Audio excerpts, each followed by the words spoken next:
Kalau kita kan wali 9 ya.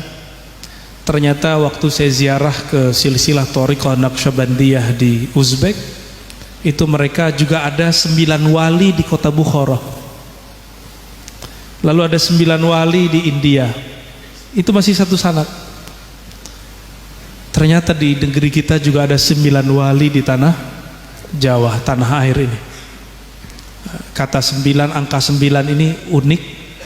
Meskipun mereka sudah wafat, tapi tidak ada Fatihah yang lebih banyak dikirimkan umat Islam hari ini kecuali kepada mereka-mereka itu ya. Dan belum lama ini saya ziarah ke Malaysia, Semenanjung. Itu ada satu negeri namanya Negeri 9, Seremban. Di satu makom ada 7 wali, wali bin wali bin wali bin wali bin wali, akhwali akhwali. Thariqahnya Idrisiyah Ahmadiyah ya. Nah, kita beruntung ya. Tapi apa yang mau saya sampaikan, wali sahibul karomah aja asabahul maut, ja'ahul maut, mereka mati. Jika wali mati, para nabi pun Allah wafatkan. Mungkin tidak lama, mungkin ada di antara kita ya. Saya nggak tahu siapa yang duluan, belum tentu yang tua duluan ya. Nggak nakut-nakutin kiai ya Pak Kiai ya. Udah banyak yang muda duluan ya. Saya punya sahabat sudah banyak yang pergi duluan. Nah, inilah ayat yang dibaca tadi oleh mukri kita, kullu nafsin za'iqatul maut. Ada satu lafaz yang menarik di situ, yang mati itu ternyata cuma nafs, ruh tidak. Yang merasakan mati itu nafs, kullu nafsin, setiap jiwa, nafs, ruh tidak. Nggak ada lafaz, ada nggak ayatnya kullu ruhin? Karena ruh tidak pernah mati ya. Walaupun nafs itu hakikatnya, sirnya adalah ruh, tapi Allah tidak pernah menyebutkan kata ruh mati. Kenapa? Ruh itu adalah tajalli sifat Allah yang sempurna. Allah tidak bertempat. Maka ruh, coba tanya para kiai ketika ngaji sifat 20, kita sampai kepada kesimpulan ruh itu tidak bertempat di kepala, di kaki, di tangan. Enggak. Maka kalau ada orang yang tangannya buntung, itu dia nggak mati. Karena ruh di satu tempat di badan. Jika ruh tidak bertempat pada badan ini, tapi dia disebut di Quran, alaqahnya dengan kita disebut alaqah amrillah, min amri rabbi. Itu urusan Allah, itu rahasia Allah. Ilmunya dikit yang dibagi kepada kita. Yang sedikit inilah yang coba dikupas-kupas oleh Imam Ghazali, dikupas oleh Imam Ibn Arabi, dikupas oleh Imam Notailah Sekandari, dikupas-kupas oleh para ulama. Karena ilmu inilah yang akan membuat orang tidak merasakan pahitnya mati.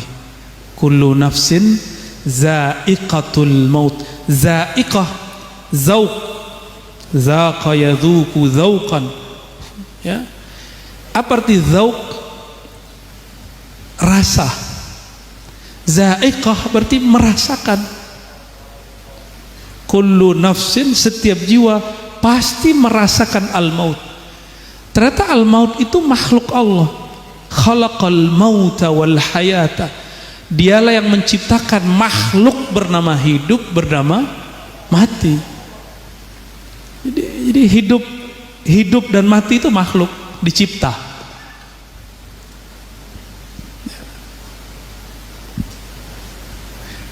Ketika nafs berpisah dari badan, jika dia tidak mengenal min amri rabbi, dia akan sulit pulang kepada Allah Subhanahu wa taala. Berat pulang.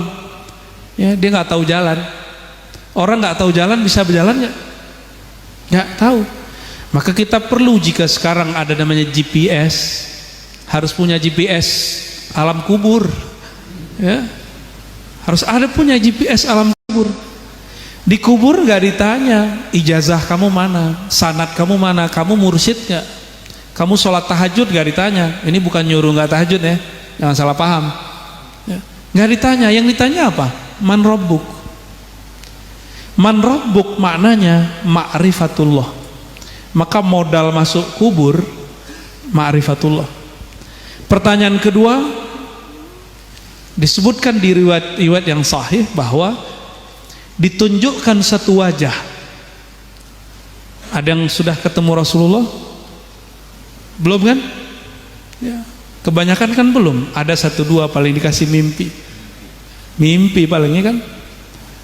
Beda dengan Sidi Ahmad bin Idris al-Idrisi, Sidi Ahmad Tijani, Muhammad Bahri Naqsyabandi, Abdul Qadir Jilani, itu mereka yaqzatan wa manaman. Imam Suyuti yaqzatan wa manaman. Di kitab-kitab disebut begitu. Ya.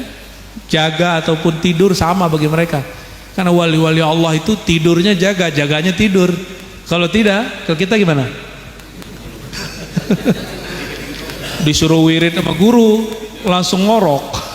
Ya. Astagfirullah, langsung begitu. Kalau udah mau wirid, maunya ada sesuatu. Hidup lagi susah, membuka usaha, ngamalin salawat nariyah, ya. Jadi sholawatnya ada maunya. Sholawatnya tidak mau disempurnakan di akhirat, padahal ayat berikutnya innama yuwaffawna tuwaffawna ujurakum yaumal qiyamah. Bahwasannya al-ajr itu lawan dari iqab, artinya sama, balasan. Tapi al-ajr balasan yang baik-baik. Jangan buru-buru minta natijah zikir di bumi. Nggak sanggup bumi menerima. Karena nama Allah jika turun ke bumi, bumi ini retak. Lau anzalna hadzal qur'ana ala jabalin la ra'aita. Lebih kuat dari bumi itu jabal. Apa arti jabal? Gunung. Gunung itu bebatuan. Turun kalam Allah kun, retak dia. Jika bukitnya bukit tanah, longsor. Bogor jarang, nggak pernah longsor sebelumnya. Itu ada kalam Allah turun. Allah berkalam. Ketika Allah berkalam, bergetar semua. Jika kita mengikuti tabiat alam ini, disebut nama Allah pasti bergetar. Iza dzukirallah wajilat qulubuhum. Jika disebut nama Allah dan kolbunya mengikuti tabiat sebenarnya, pasti bergetar. Cuma kan kita enggak, ya. Maunya ada baru zikir. Ya, udah banyak yang datang, saya mohon maaf ya. Lagi mau buka usaha, ada juga mau naik pangkat. Ya. Macam-macam, ada yang pangkatnya udah tinggi tapi rezekinya merasa belum cukup. Ya, buya, saya nggak perlu naik pangkat, yang penting rezeki banyak. Ya. Minta wirid, ya kita sampaikan aja walaupun saya punya ijazah wiridnya. Mau sampai kapan dia begitu? Kita gemplang pakai kata-kata. Kamu salah alamat begitu aja. Kalau datang ke saya ngaji, bukan minta wirid. Sehingga kamu mengenal siapa yang sedang kamu sebut. Biar kita nyebutnya bukan mau sesuatu. Nah, itu ayat betul-betul tamparan bagi kita. Hanyalah tuwaffawna. Innama ini kan lil hasr, benar pakai ya? Innama lil hasr, artinya tidak ada lagi. Penjelasannya memang begitu doang.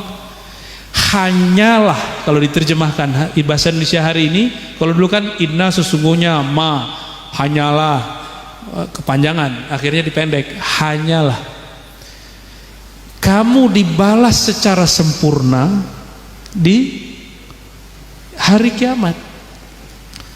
Maka tolong yang sudah mengamalkan sholawat apa tadi namanya Pak Camat? Nariyah, itu apal ya. Itu, ini mohon maaf, kalau kita baca sholawat ingin hidup di dunia dapat rezeki banyak, itu sholawat su'ul adab. Karena ketika Rasulullah ditawarkan dunia, beliau nggak mau. Tapi kenapa orang minta dunia dengan nama Rasulullah SAW? Ya kecil dikasih. Maka saya nggak ketemu orang bersolawat kecuali Allah banyakkan rezekinya, kecuali yang nggak istiqomah. Ya, giliran susah aja baca solawat ya. Kalau lupa, akhirnya dapat istidraj. Kalau sudah dapat istidraj, turunnya, jatuhnya tiba-tiba. Ya, sanastadrijuhum ya, min haitsu la ya'lamun. Kami akan hancurkan mereka sehancur-hancurnya di saat mereka tidak sadar. Ya. Tapi zahirnya kelihatannya oke. Istidraj itu kan zahirnya nikmat, batinnya azab. Zahirnya keren, batinnya hancur. Nah, kita jangan sampai seperti itu. Jadi ayat ini berkorelasi karena dia masih satu siyak ya, satu konteks. Kullu nafsin dha'iqatul maut. Setiap jiwa pasti merasakan mati. Makanya guru kami dulu mengatakan, sebelum kamu ujian, kamu latihan dulu. Ujian paling berat namanya mati, maka berlatihlah mati. Oh, ternyata ada riwayatnya dari Sayyidina Umar, mutu qabla an tamutu. Ini mohon maaf nih, ini bukan hadis. Ini hadis mauquf kalau disebut. Ruwiya an Sayyidina Umar, ya. Riwayatnya sahih tapi bukan kalam Nabi. Sayyidina Umar memaknai ayat ini dan memaknai lafaz yang ada dalam kalam Nabi, zurul qubur fa innaha tudzakkirul maut. Ziarahilah kubur, itu dapat mengingatkan kepada kematian. Yang dikubur siapa? Manusia atau? Maka aktivitas haul itu bagian dari zikrul maut. Oleh karena itu, haflah-haflah seperti ini tidaklah termasuk bid'ah secara fikih ya. Kalaupun bid'ah, kiai kita bisa nyeleneh. Bid'ah apa nama kiai? Bid'ah kasanah. Bid'ah hasanah ya.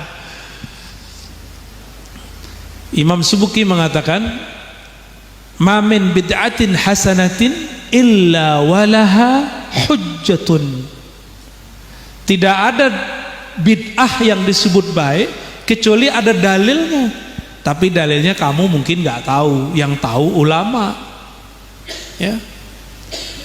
Nah, sekarang kan banyak nih orang nggak ngerti dalil, jadi ustadz.